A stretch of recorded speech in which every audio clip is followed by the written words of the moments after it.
Hello my student, आप सभी को अपने चैनल एग्जाम फ्री में स्वागत है। तो आप लोग कैसे होंगे? अच्छे होंगे, मस्त होंगे, ज़बरदस्त होंगे। तो आज क्लास 9th का वायरल प्रश्न लेकर आ चुके हैं विज्ञान का। तो जल्दी से जल्दी आप लोग देख लीजिएगा, ठीक है। और जिनका भी अभी तक एग्ज़ाम नहीं हुआ तो कोई बात नहीं, हो जाएगा, ठीक है। और आपका जो समय है 50 नंबर का ही रहेगा और समय 1.5 घंटा ही रहने वाला, ज़्यादा समय नहीं मिलेगा। आइए तो यहाँ से हम स्टार्ट कर देते हैं क्वेश्चन के साथ, ठीक है। वीडियो अच्छा लगे लाइक शेयर, चैनल को सब्सक्राइब करिएगा। और जो भी अगर व्हाट्सएप ग्रुप में अभी तक नहीं जुड़े हैं तो जुड़ जाइएगा। देखिए 90 65 71 और 94 39 के साथ आपको व्हाट्सएप ग्रुप में ऐड हो जाना है, ठीक है। इस पर क्या करना है, बोलना है कि हाय सर ग्रुप में ऐड कर दिए, तो आपको हम ऐड कर देंगे, ठीक है।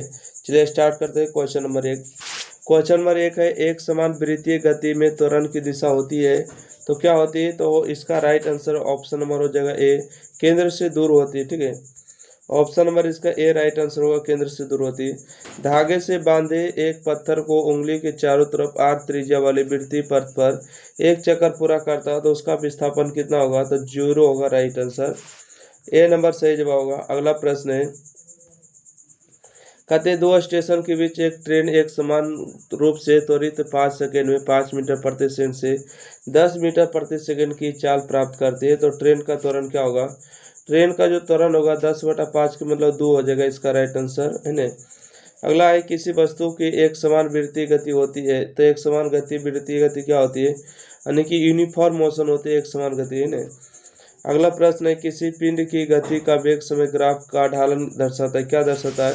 5 का जो सही जवाब होगा त्वरण दर्शाता है। अगला की कोणीय वेग का ऐसा मात्रा क्या होता है? रेडियन होता है, इसका राइट आंसर, ठीक है।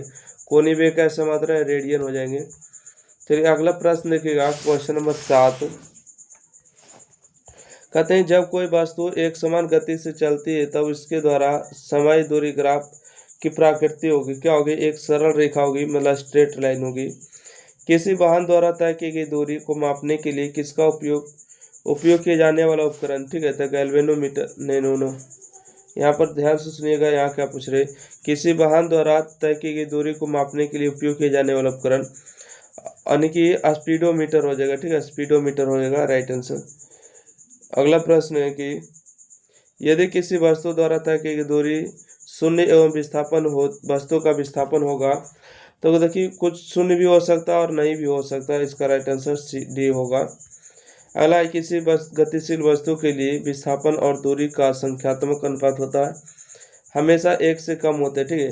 किसी गतिशील वस्तु के लिए विस्थापन और दूरी का संख्यात्मक अनुपात हमेशा 1 से कम होते हैं। अगला, सौरमंडल में प्लाज्मा अवस्था की उत्पत्ति का कारण होती है, प्लाज्मा अवस्था की उत्पत्ति का कारण होते हैं हाई टेम्परेचर, ठीक है। हाई टेम्परेचर कहाँ है? ऑप्शन नंबर 1 हो जाएगा राइट आंसर, हाई टेम्परेचर।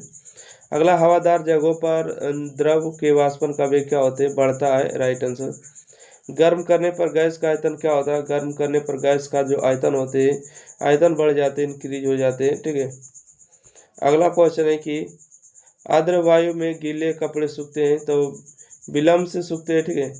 अच्छा, किसी गैस का सीधे ठोस में रूप में परिवर्तन क्या कहलाता है? ऊर्ध्वपातन कहलाता है, इसका राइट आंसर, ठीक है। किसी गैस का सीधे ठोस रूप में परिवर्तन ऊर्ध्वपातन कहलाता है। अगला है, वह प्रक्रिया जिसमें 2 या 2 से अधिक गैस परस्पर घुल मिल जाते हैं कहलाती है विसरण कहलाती है, ठीक है। वह प्रक्रिया जिसमें 2 या अधिक गैसें परस्पर घुल मिल जाती है विसरण कहलाती है डिफ्यूजन, है ना। चलिए अगला प्रश्न देखिएगा, क्वेश्चन नंबर 17 में कि निम्नलिखित में किसके प्रभाव से पदार्थ की अवस्था में परिवर्तन लाया जा सकता है? तो ताप और दाब दोनों हो जाएगा, ठीक है। निम्नलिखित में किसके प्रभाव से पदार्थ की अवस्था में परिवर्तन लाया जा सकता है? ताप और दाब दोनों हो जाएगा। अगला है कि वह ताप जिस पर किसी द्रव के वाष्प का दाब वायुमंडलीय दाब के बराबर होता है कहलाता है? द्रव का क्वथनांक कहलाता है बॉइलिंग पॉइंट ऑफ लिक्विड हो जाएगा।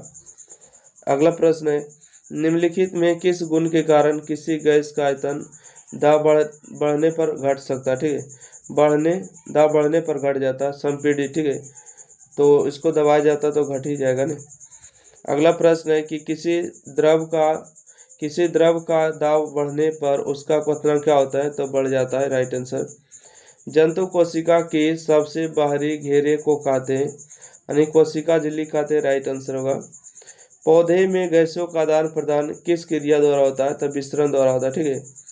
पौधे में गैसों का आदान प्रदान किस क्रिया द्वारा होता है? विसरण द्वारा होता है, राइट आंसर है।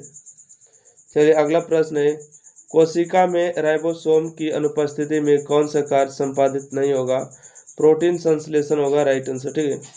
कोशिका में राइबोसोम की अनुपस्थिति में कौन सा कार्य संपादित नहीं होगा? प्रोटीन संश्लेषण होगा। अगला, झिल्ली युक्त कोशिकांग पाए जाते हैं, यानी कि यूकैरियोटिक में पाए जाते हैं।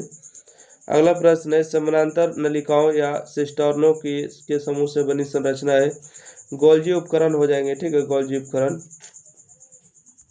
ये अगला है कि श्वसन से संबंधित एंजाइम मौजूद होते हैं, तो माइटोकॉन्ड्रिया गोई मैट्रिक्स में। अगला, लाइसोसोम की खोज किसने किया था? यानी कि इसका क्रिश्चियन डी ड्यूबे ने किया था, ठीक है, डी ड्यूबे ज़्यादातर लिखता है, क्रिश्चियन डी ड्यूबे राइट आंसर है। चलिए अगला प्रश्न है कि गोल्जी उपकरण नहीं पाए जाते हैं, गोल्जी उपकरण किसमें नहीं पाए जाते हैं? तो देखिए गोल्जी उपकरण जो नहीं पाए जाते सभी में पाए जाते हैं, ठीक है, इसमें कोई ऑप्शन नहीं कि नहीं पाए जाते। यानी कि थाइलक्वाइड समूह को कहा जाता है, इसका राइट आंसर बी नंबर हो जाएगा, ठीक है। केंद्रक द्रव्य में पाई जाने वाली महीन धागे के जाल को क्या कहते हैं? तो इसको हम लोग कहते हैं option number D right answer होगा, क्रोमैटिन जालिका कहते हैं, ठीक है, क्रोमैटिन जालिका कहते हैं। और इसका सब्जेक्टिव प्रश्न जो है अगले वीडियो में आएगा। अगले वीडियो देखने के लिए चैनल को सब्सक्राइब करें, लाइक करें, शेयर करें, और जो भी अभी तक व्हाट्सएप ग्रुप को नहीं जुड़े हैं तो जुड़ जाएगा जल्दी से 90 65 71 और 94 39 के साथ, ठीक है। थैंक यू, धन्यवाद।